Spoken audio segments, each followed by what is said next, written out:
There you go. All righty, so I'm going to call this meeting of the Education Subcommittee on Monday, March 8th, 2021, and call the meeting to order. And do I need a motion to open the meeting? I'm trying to remember. No, you're just calling it to order, and you'd ask for a motion to Approve the minutes. The minutes. You got it. Yep.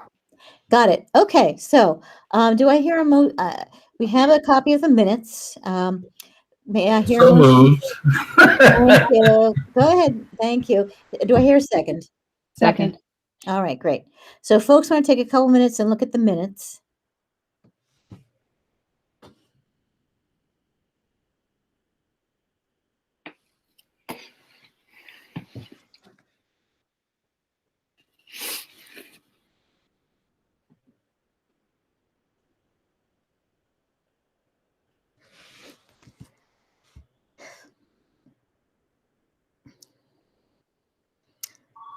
Okay, do I hear any revisions to the minutes? Maybe folks need another minute for the minutes.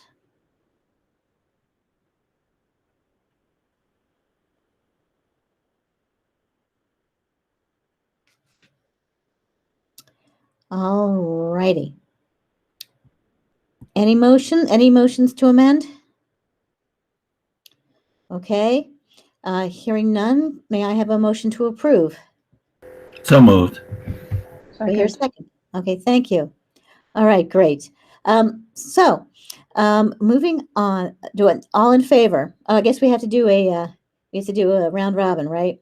Yes. Okay, so Bob Ember. Ember, yes. Okay, Kirschenbaum.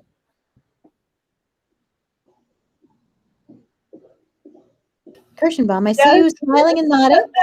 I can't find the menu. It keeps popping out of my view. Oh dear. Okay. Okay. Practicing to be a mime. Member Haber. Haber, yes. And Member Shapiro. Can't hear you.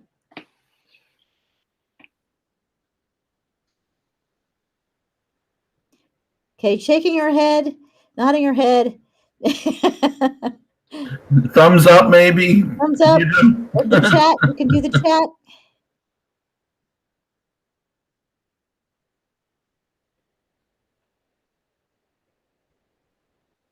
Oh, Krista just joined us too. Deidre, if you need to, you can join audio through the phone. That's true. That's a good idea.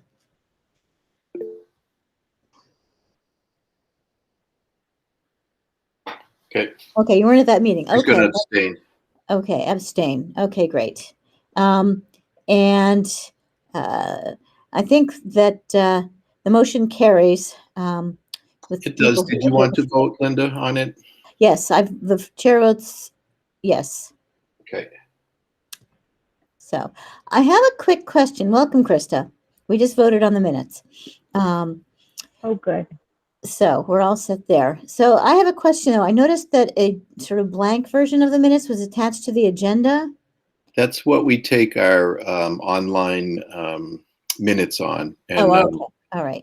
For instance, if Brendan was talking, I might jump in and write down some things. And if I'm talking, he'll do the same sort of thing. So that's why it's there, so we can either one of us. And that also allows you guys, if you made a point and we don't represent it correctly, you could add to that as well and say, no, Bob, it was really around this or that. Okay. All right. Thank you. I appreciate that. So, all righty. So moving on, I am looking, I believe, at the version of the agenda that you sent out today, Bob. Yeah, I think everyone still has a link to that, even from the original, it would show up. Yep. So the first order of business after the minutes today is developing budget priorities from the Education Subcommittee. And first under that category is a draft of the next technology plan. So, and I believe that I wasn't sure if we felt as a committee we had completed under this number 3, there's an A and a B, there's the tech plan, and there was a textbook plan. We talked about it last time, and then we had gotten into number 4, which was current class sizes, tiered reductions, and a review of existing staffing. And I didn't know if this group felt we had completed those and we could move on or not. So that's why I left them on the agenda. What do people think? Bob, you're on mute. Yeah, I know. It's usually a good thing. The one thing I'm wondering in terms of staffing, Bob, is do we anticipate any repercussions from COVID in terms of significant staffing needs because people are retiring more quickly or have already retired? I'm just wondering what sort of consequences that has. Thanks. And that's a great question, Bob. And as a body, that's something you guys should be asking because it could have repercussions in terms of money with it. We haven't seen a huge jump in people that are choosing to retire this year than normal. There's still a number of people that will be going out the door this year. One thing that is different, though, and we're not quite sure exactly how it's going to work out, there's a need to do some remediation this summer, but probably for the district to do something next year as well, whether that's an extended school day or something like that, to try to help students that are significantly behind to start to get a step up on and catching up.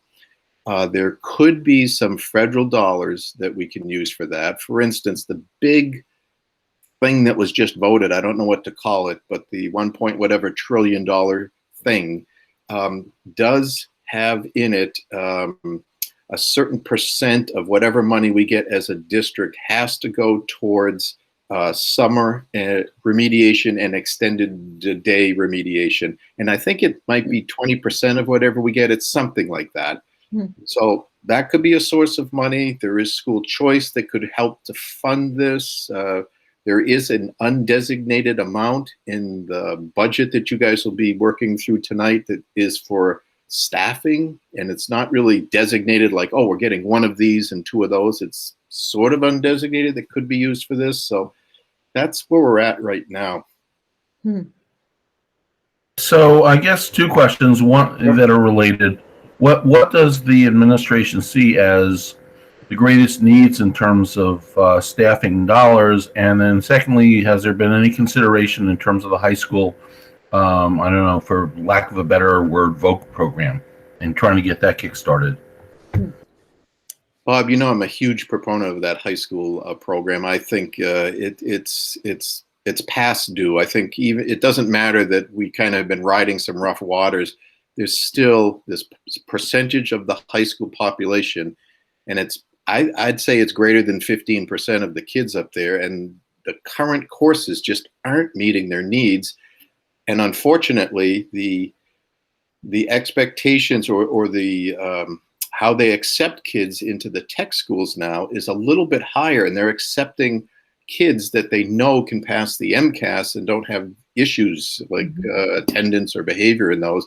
And we end up with the kids that really maybe traditionally would have gone to tech school. We end up with them here, and we're telling, most of our population, hey, we're gearing up for college. And that might not be where they're at right at this point in their lives. It might be down the road, or maybe they need something to get them to realize that that's in their best interest. But for right now, taking Algebra 2 or taking physics, I mean, some of those things are just not where they're at. And I agree with you, Bob. That's a high priority position. It's on the staffing plan. It's represented as an unfilled position right now, and it's out there. That's in terms of the high school.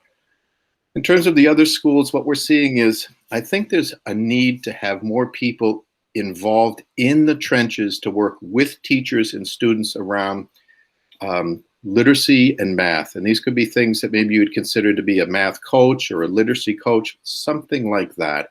We've gotten a lot of traction out of the 2 integration specialists we hired in terms of supporting staff with technology and using that better. I see that as a need that we still have.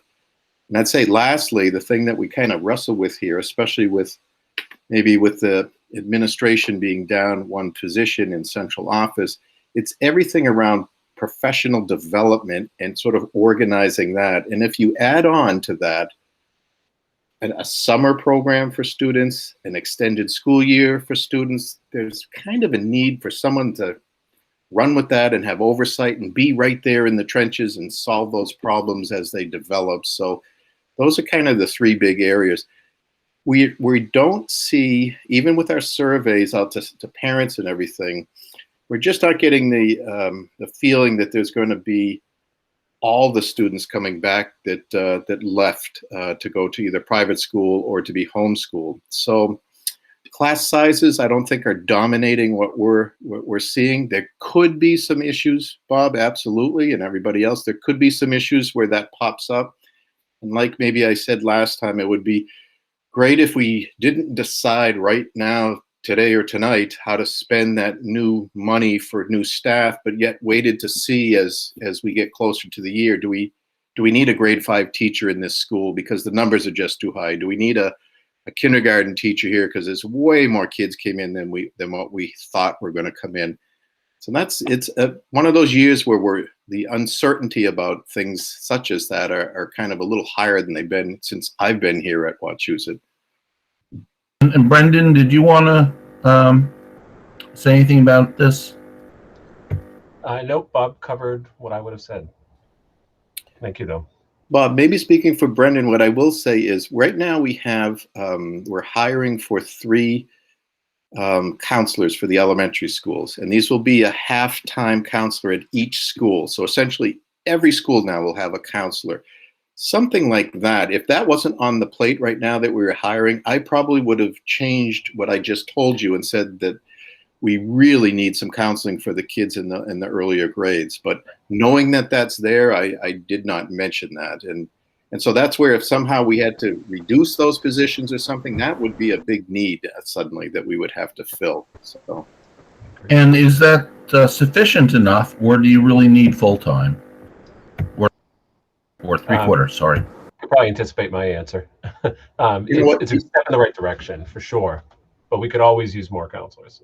I'll say that, from my vantage point. Bob, what I'd tell you is I think there's competing interests this year that maybe are a little stronger than in the past. If we weren't trying to come in with a budget that was in the low 3s, if we were shooting for the low 4s, for instance, I'd say, Bob, we got to get the other half of those people in next year.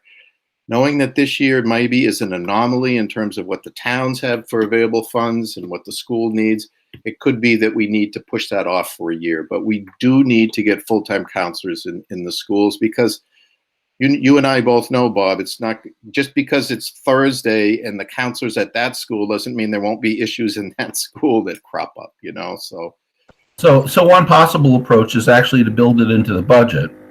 And then if we have to sort of back out because there aren't the funds that we anticipated, then we can always do that.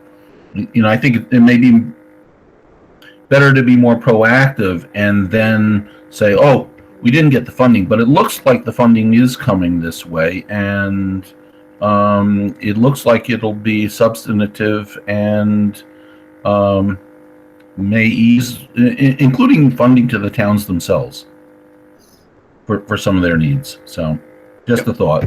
Yep. So your suggestion, Bob, is to build it into the budget, and then if the money is forthcoming due to the stimulus. If there's less money than or insufficient money because of competing needs, then that's something that becomes, sort of deleted because we at least know we're getting the half-time positions.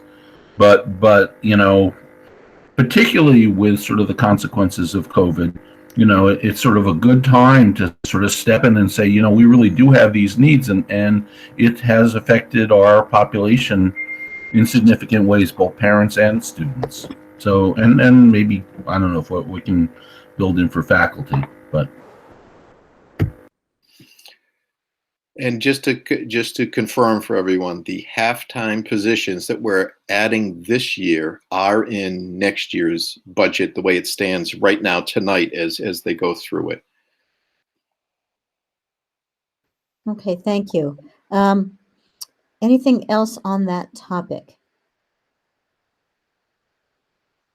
Okay, then moving on.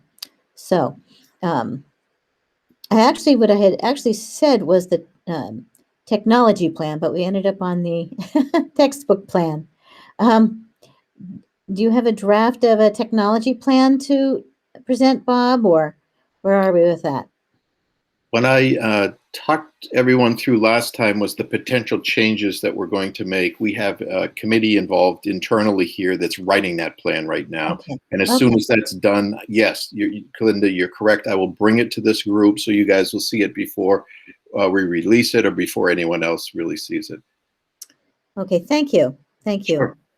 All right. So then, well, we've already wandered into this topic, this next agenda item, which is staffing implications due to enrollment changes. Were there other things that you wanted to mention there, Bob? I do see review of existing staffing plan. The only thing I'd like people just to remember is even though this past year was very much an anomaly, if you step back and the staffing plan is off of our website, if you looked at it, we're not far off from where we said we were going to be at the end of this year. We're pretty darn close to that.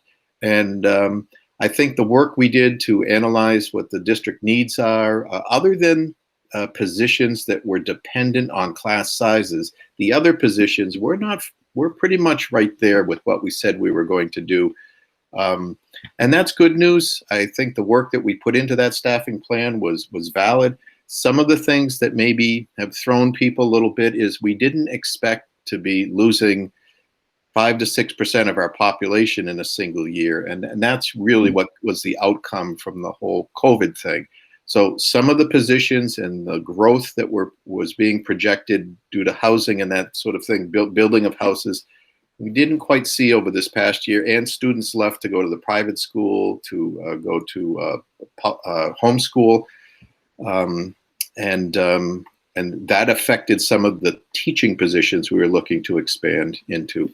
So that's something we'll have to readdress and recalculate again to make that plan a little bit more valid in that area. But the other positions I thought were pretty much right there.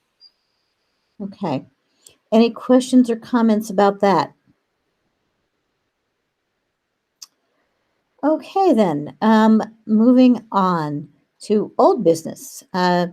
District indicators, benchmarks for positive growth in the district. Defining what we would like to measure. So where are we with that? Bob's got his hand up there, Linda. Oh, sorry. I'm sorry. I do. Just go right ahead. So just I'm just wondering if we should take some sort of position as a subcommittee in terms of supporting, for example, number one, trying to hire somebody at the high school to take on that. Bob, I'm looking for a title for that position. The Director of Vocational Education, that one? Right. Okay, that works. And then secondly, are you still advocating for the nurse Nurse leader? Nurse leader position? Yep. And then thirdly, if possible, making the psychologist full-time. The school counselors, the elementary school counselors, yeah. And I don't know if there's anything else you're looking for in there that you think is needed. And some money set aside ideally for faculty if we need to make some changes. Bob, what I would say is, what I'll remind everybody is nurse leader is an open position right now that we're trying to fill. We changed the job description and the title slightly to hopefully attract more candidates. Brendan can update us on maybe where that process is. Brendan, do you have anything you'd like to share with the group? Just that we are going to be finalizing what that looks like with the union leadership from the nurses, hopefully this week. Okay. And yeah, we're confident with this plan. The nurses have already been involved in that conversation too. Okay, and I guess I heard, so is that already budgeted for, and there's not a need for it to be addressed by the committee? Bob, what I'd suggest is you ask that question when we get into this budget meeting. Dan can answer that better than I can. Right now, my gut's telling me, yeah, it's in next year's budget, but I have a little hesitation, so maybe ask Dan that, and he can definitively tell you that. If it's in right, we can at least So we could at least encourage fulfillment of that position. And I guess there's one other position, which is somebody who oversees professional development and additional student support, meaning after school and over the summer and those sorts of things. Is that what I'm hearing? Yes, that's absolutely a need. That's going to be that's something new to the district. It's going to be, yes, absolutely. Okay, so I'm going to make a motion that we support those things as a subcommittee. Can you just list them so that we are all clear on what it is we are, which positions we're voting on? I know the VOTEC, vocational educator, Director of Vocational Education. Thank you. Okay, Director of Vocational Education, the nurse leader. Fulfillment of the nurse leader, let's say, because hopefully it's budgeted for. Yes, yes. The elementary school counselors. Right. And Full-time I feel like if there's possible. what? Full-time if possible. Yeah, that would be great. And then the person to oversee professional development and other support needs, student support. Other student support needs, yeah. Yeah. Okay. So those are the positions that we're voting on. Anything else? Tina Carpenter to work at my house? No, just kidding. That might be how previous people got fired or something. I would like to second that motion. All right. So Laura's making the motion. Thank you, Laura. No, I'm Wait here seconding. a I second. think that was Bob's. Bob Ember made the motion. Laura seconded it. Yeah, Oh, we okay. got Thank that. you. Okay. Any Get in the hang of this discussion? here, folks. Be a little patient with me. I speak to the motion. Certainly. So I think that we, regarding the director of professional development and student support, academic student support needs is what I'm thinking of. We've heard in prior meetings that someone with data skills would, so I'm wondering if we could have another slash. I'm making an amendment to that, a slash to that position that would be director of professional development, student support, and data analysis. Right. So that's part of my motion and data analysis. All right. We'll say that's part of Bob's motion. And the reason for that, I would say, is, if you're going to have somebody work with teachers and provide interventions and supports for students, you want to have somebody with the data ability to analyze whether or not those processes are effective and what needs to be changed. So, yes. But if we're really trying to come up with job titles, it seems like that might go in the description more than the title. I feel like if we present this to a committee, they're going to think that we're trying to hire a full-time position of somebody who can do everything. Fair enough. Fair enough. So I can retract that amendment, and we can just keep it in the back of our minds for a job description. Okay, that someone would need to be. Well, you know what? I'm going to support you, Laura. I think it should be in there, Sherry. And the reason I think that is because I think that there's broad support on the committee for somebody who's very strong with data analysis as well, that would want those qualities. And it's certainly reasonable to expect that we could get somebody in that kind of position who would have those qualities. So I think it's probably a good thing. I don't think it'll leave a lot of people out. It'll leave a few people out. Bob Burlow, do you agree with that, or Brendan?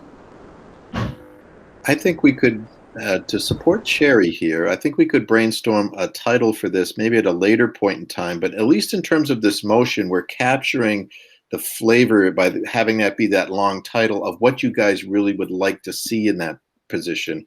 We could figure out, is this a director of this or that, or a director of student learn? I don't know but we could figure that out.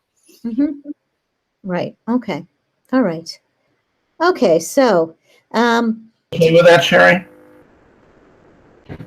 Yeah, I just feel like the more student-centered the title is, the better chance we have of doing it. If we look like we're trying to hire another administrator, it's not going to go over well, in my opinion. Although, of course, if we're going to include the professional development in the position, I mean, I guess they're taking care of educational needs of both students and faculty, right? Absolutely. So, yeah, we'll have to come up with a all-inclusive title for that. So, for student and professional development, something like that. All right. Well, if people are satisfied with leaving the title to a later date, then we have a motion on the table. I'd like to call the question and ask and go around. Sherry, what do you vote? I vote yes. Okay. Laura? Yes. Bob? Yes. Krista? Yes. Deirdre? Yes. I'm not calling you, and the chair votes yes. I'm not calling you in any particular order. I can, if you want me to call you in alphabetical order, but I thought I would. I'm sort of just going around on my screen. So, all right. So then moving on. One moment, please. All right, moving on to tools and measures.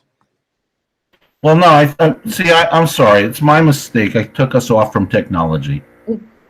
I went back to staffing because I thought we were supposed to figure out things that we were going to do as a committee that we wanted to budgetarily plan for. So I sorry, I messed us up. If you want to go to technology, that's fine. But I thought Bob said that they were going to work on that and come back to us at a later date. Isn't that what you said, Bob, or am I missing something? Linda, I think we're under old business, letter A. Well, that's what I thought. Yes. Yeah. That's where we are, Bob. Bob Ember, I think, brought us back up to staffing for a moment, and then we now have a firm support of various positions, and that's great. Yes. And now we're back under defining indicators for school success, of district success. Yeah. Right. So yes, that's where I was trying to go. So defining what we would like to measure. What would we like to measure? Well, what I've gone back since our last meeting. Bob had made a point that this has been brought up multiple times, and I've gone through old minutes and things. And what I've come up with was that in the past, we brought forward a couple of things, such as one had to do with graduation rates. One had to do with numbers of students taking advanced courses such as SAT, ACT, the advanced placement test, those types of things. We had also added in there MCAS results, and then number of students going on to 2- and 4-year colleges, their plans. And I have all of those from previous meetings. And so that's what we had talked about before. I didn't know if we were looking to add to that at all. And that's why I added some other bullets in here based on the notes that I had from our last time we talked about this, which was a couple meetings ago. Right. So from those notes, there were some additional things such as attendance rates, dropout rates, student to computer ratios, and also commercial ratings. And those were my words, commercial ratings, but it was just to look at ratings of districts and schools that are done by the groups. And in researching that a little bit, the 4 top groups are the ones that are here, the U.S. News rating of the top high schools in America, School Digger, which was, it's related to not only schools, but ones that people want to live in that community and go to, so they rate them in a slightly different way. The Niche Report, which rates schools in communities, and then Great Schools, which is a nonprofit organization that rates schools on a bunch of different factors. So I didn't know if we wanted to look at those and sort of decide if one or all of those was what we'd like to see, compare how we're doing year to year from. So that's what I came up with. So help me to understand if I'm not representing maybe past notes or where we'd like to go as a group. This is just to react to this list here. Right. Are people familiar with the 4 different services, for lack of a better term, or organizations? I mean, we're all familiar, I think, somewhat with U.S. News and World Report. But are people familiar with the other ones? I'm not. I'm going in and looking now. Do you want me to share my screen, or what's your preference here as a group? Yeah. What would you guys I like? think that would be good. Yeah. All right. Let me do that right now.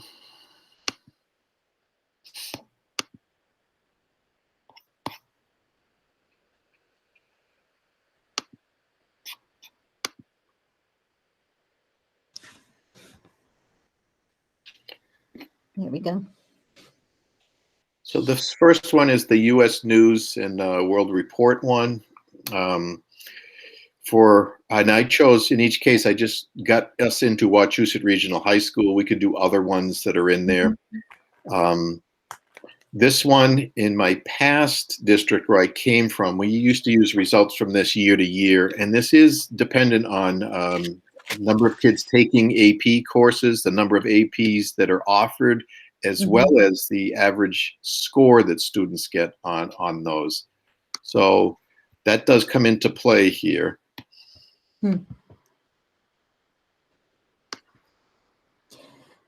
Now, we just had a conversation about vocational education.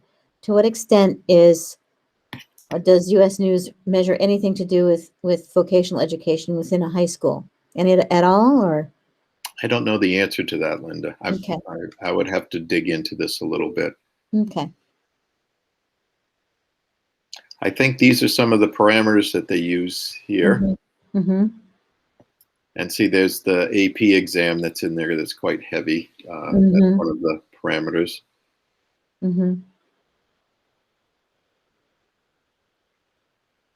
And what you do find out is there are different numbers right now with this particular, what they use for their parameters when they rank us. The high school is number 77 in Massachusetts. Let's go under student body up here and see what they tend to tell us in here. The enrollment by grade, diversity, they have that listed out. I think these are just some statistics that are in there. And because we're not considered that low in terms of some of these rankings here, they'll show up as no numbers. We don't have, we're not, some of those numbers are pretty low.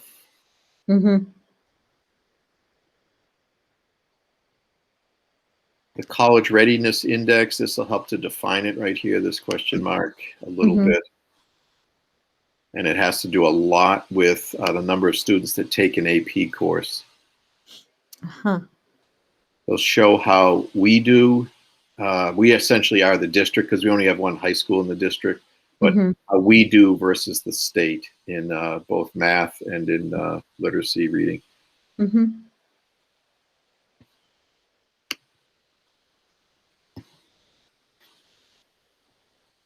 And they have some additional information down here as well. I don't want to interrupt the meeting, but I do actually, I'm Alicia Jusekowitz, and I'm the VP of Contract Maintenance. I do actually know the answer to that question about it measuring vocational. It doesn't. Most of the things that measure high schools in the country are going to look at things like graduation rates, standardized test scores, and college acceptance rates and AP offerings. You're not going to see a lot of these things are not going to look at that.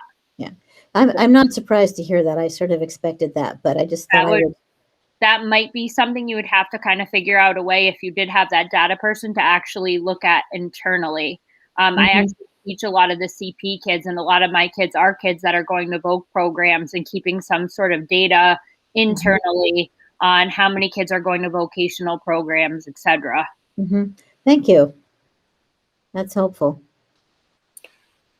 And that's U.S. news. I can jump into another one here. If you give me 1 second here, I'll stop sharing this screen and get you another one. So Bob, I'm Yes. just raising my hand. Clearly, one of the areas where we're seriously hurt in terms of that rating is and we've known this was an issue from prior data, is the AP classes that we're offering and how limited the number is. Yep. So is that built into the budget also in terms of us trying to address that? We addressed that last year, Bob. That was more of something we were putting in the budget. We added an AP Physics. One of the flavors of AP Physics at the high school, the exact which one we added, it escapes me right now. We had worked with staff about expanding the number of AP offerings to maybe go into some new offerings, like maybe some area we hadn't been, and I think it was like art, AP art or something like that, or something along those lines. But we had started to do that. We did a large, let me stop sharing for a minute here. We had done a large study, and I brought a lot of data forward last year, and it was all around AP. Can't really see that, Bob, in case you're wondering. I'm waiting for my camera to maybe adjust, but we had done something last year. And it was all My glasses help. Yeah. We can see when it's far away, but then we can, it's clear when it's far away, but then we can't read it. Yeah, it might be the background effect really too. Read it. Yeah, that It blur is the factor. background effect. I have blur on, so it's going to blur it. But we had done a large study last year where we looked and compared ourselves to some comps, and we chose at the time, and I explained why. It was Westboro, Westford, Shrewsbury, Hopkinton, Neshoba, Natick, Franklin, North Middlesex, and Quabbin. We'd looked at the average number of APs offered per student population, the scores, the number of AP tests taken. We did that type of thing, and that led us to see that we needed to do a better job if we wanted to measure up with some of those comps, those other districts that were in there. And Westboro ended up being a pretty good comparison group for us. So that makes sense. And that's something, Bob, I think as Again, are we seeking to address those needs in the current budget? We are not, Bob. We are looking to, we added AP Physics last year.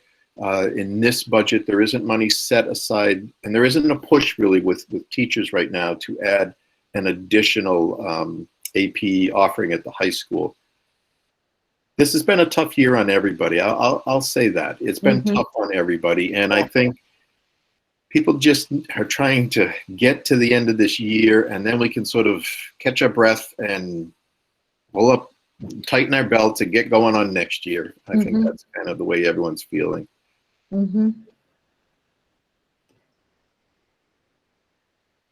Yeah, once again, we have so many competing needs, and because of the pandemic and the year we've been through, some of those needs are definitely rising to the top. Brendan, while I'm presenting, did you want to add anything? Because you sat in on the meeting where I did, where the principals were more than frank, and it's what we needed.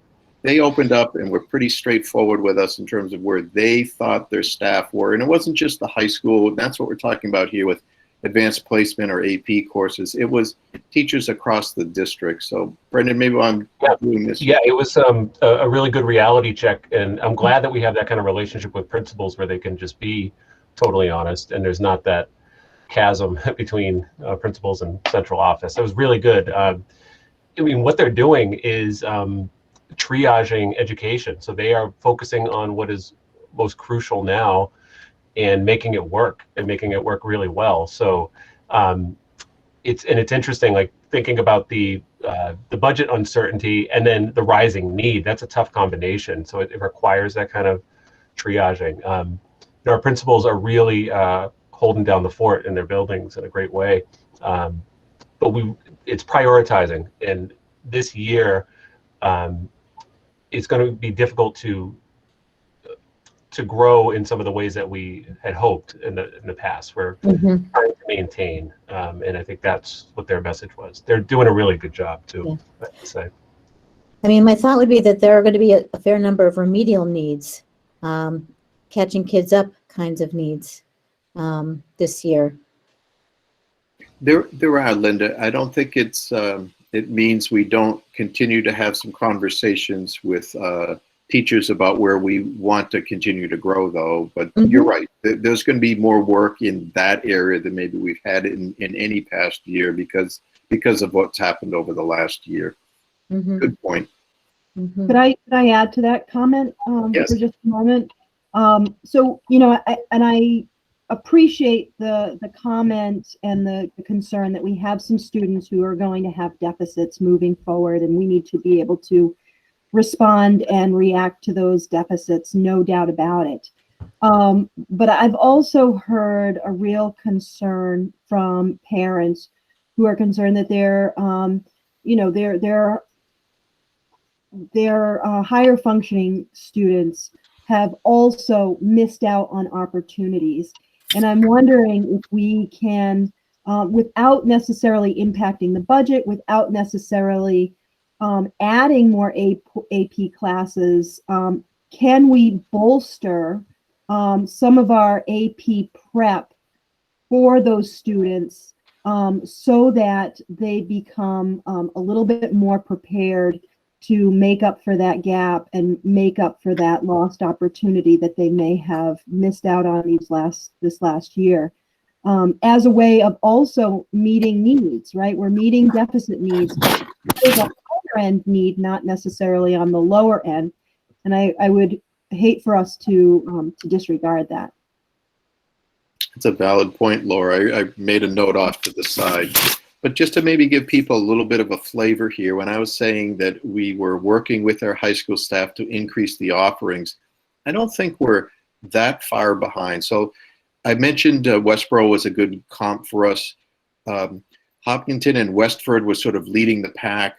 Right now, we offer 20 different AP courses. Westboro offers 24. Westford 25, Hopkinton 26. So it's not like we're off, like, whoa, we got to pull this together. We're right there. We're just trying to do a little bit better job, and I think that's the intent of what we're doing here. So I see Alicia has her hand raised, and she says in the chat that the English and History department at the high school. Go ahead. I don't know if I'm supposed to participate or not, but I have inside information because I work at the high school. But I do know right now, currently, the English departments and the history department, which I'm a part of, actually offer all the AP courses already that the College Board has to offer. I know one of the biggest challenges with adding more courses is, of course, staffing for that, and creating the schedule, like the scheduling piece of it, and being able to schedule the classes so that like a student that's taking AP Chem can also take AP History, because sometimes those classes run congruently and a student will have to pick and choose which ones they take. So I know that's an issue as well. Thank you. So, would you like me to just go through these last three Please. things here? Yep. One second here. So this one is School Digger when it pops up. You can come in as a district or a school. I came in as the Wachusett Regional High School is what I was looking for information. The last one had us as 77 in the Massachusetts. This has us as 54. This one has Westboro rated just a little, Westboro High School a little better than we are here. You can pull up a whole bunch of other things that are in here. A lot of these it gets right off of the state website, but it'll put it out into multiple years here. So people kind of see where we're at. Some of the finance things, for whatever reason, it's not pulling off every year. full-time teachers, student-teacher ratio. It's got all those types of things in there. You can compare this school to other schools here. So that's kind of this site here. I've used this before because it kind of gets in and gives you some information that you can see readily. Not so much here, but in other districts I've used this before. Let me go grab another one for us.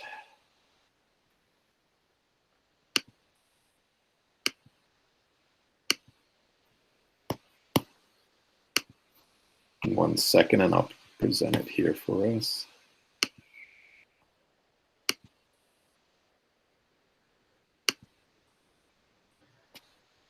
This is the niche one, and they give you grades off of a report card.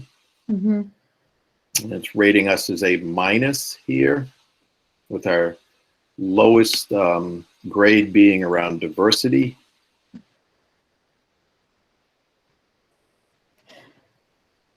Why do you think we have a B on clubs and activities? I think because of the nature of what we have, some places offer more. So. Is that, can you hear me? Yes. Yeah, okay. Is that a diversity rating as in we're not diverse, or how we handle diversity? Do you know what that rating is? It's I saw that. Yeah. It's because we can't control being diverse. Like, no, we can't. Okay.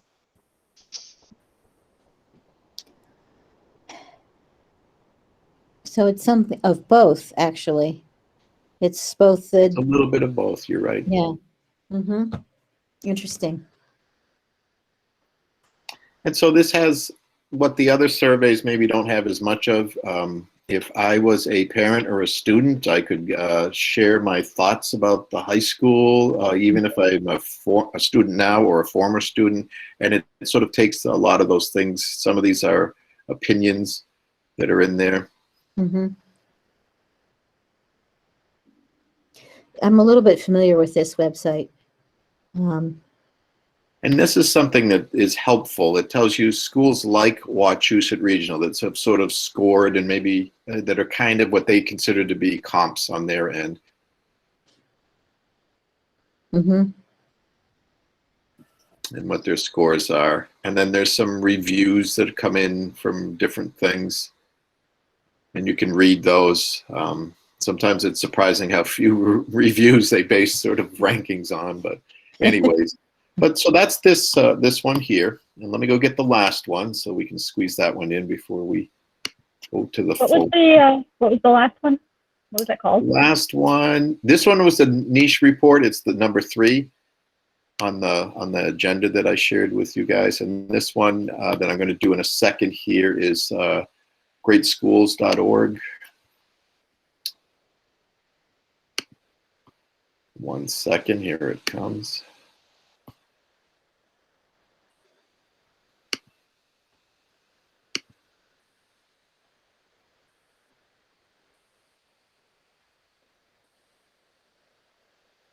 And this is giving us a 7 out of 10. And here's where they rate us on a whole bunch of different things here. And then a lot of it is based off of feedback that they get from different folks. And what their perception is, as well as some things they actually measure on their own. Bob, would it make sense in committee, would it make sense for us to have some homework and look at these on our own between now and our next meeting, and sort of figure out what we like, what we don't like, et cetera? Would that make sense? Would people have time to do that? Yes. Sure. Okay, good. That would be Yeah, nice. I mean, for example, Yeah. I'm in the process of selling my home, and Princeton, Thomas Prince is 8 out of 10 on great schools, and that's what they show on realtor sites. They show Wachusett at 7 out of 10. Again, there's the AP courses, and we're slammed for that. Yep. And the other thing I wonder about that we try to get at, and again, I wonder if there's a way to. It's really a Brendan question. Is what percentage of our kids end up in remedial classes at the college level? And I don't know if there's any way to get at that, but it would be such an important criterion of success, because it's our ultimate goal is to make sure our students are prepared when they finally leave the district. And there's a lot of correlation between lack of success in college and dropping out. And if we could somehow get at that data, it would be, really critical. Absolutely. I'm interested. Oh, sorry. Oh, sorry. Go ahead, Brendan. Sorry. Okay. Yeah, I'm interested in that too. And like you said, Bob, it goes so many different directions, and it's hard to pull data that belongs to other institutions. But I'm interested in our students that are going to college, graduating. I mean, these are all things that are difficult to track down, but I appreciate you bringing that up. Yeah, if I could jump in there on that, Brendan, and I think that we had this conversation a while back, and one of the pieces of data that I feel we could use is student graduation data. So not rates is what I'm talking about, but a way to maintain communication with our alumni, to survey them so that we could get this kind of data post grad and maintain some sort of a connection and relationship with students, so that we can at least anecdotally get something that would maybe over time, if we were to have some sort of an alumni association, annual survey that gets put out to our alumni, then we might be able to get that information, pull them year after year so that they're looking for it. It's just part of our tradition. And we can then try to collect data and trends on 1, 2, 3, and 4 years out, 5 years out, 10 years out, and so forth. But we need a communication mechanism to be able to reach out and stay in contact with our alumni. And it seems to me social media would be an obvious way to do that. Yeah. I see Alicia has her hand up. Oh, I didn't actually mean to leave it up, but just because this is something I've been curious about too, and I think it would be really interesting to look at if you're adding this vocational component, is looking at how many of our kids go to college, how many of them actually graduate from college, and then doing a comparison of how many kids go to college versus what that dropout rate is once you add the voc component. Because my guess is, from the students that I keep in touch with, and I teach all CP across the board, is a lot of my kids go to college because they're told this is what you need to do next. And a lot of them really, that's not where they should be going, and they don't end up finishing. Yeah. Okay, thank you. So, all right, we have about 6 minutes. Does anyone have anything that they want to add before we close, so that everyone has a 5-minute break? That essential 5-minute That break. essential 5-minute break. Yes, indeed. Because we're going to have a 4-hour meeting coming up here. Oh my goodness. So, all right. Well then, do I hear? So Linda, are we taking homework assignments to kind of look at these various tools and try and hone in on some of the data that we want to have? Is that what we're looking for? I think I would suggest that as a homework assignment if the committee is amenable. And I don't think we need a vote on that. But if people are amenable, I think that would be a very useful thing to do. There's probably a fair amount of overlap between them, but also some differences that might be meaningful. So it would be very helpful to the district if you guys could hone in on maybe what you'd like us to pay attention to over time, because as I'm sure anyone knows, we're going to spend some time researching it. Narrow it down. Tell us what you want us to track over so many years, and then we'll focus in on those things. That would be very helpful. Okay, thank you. All right, so do I hear a motion to adjourn? So moved. Thank you. Second?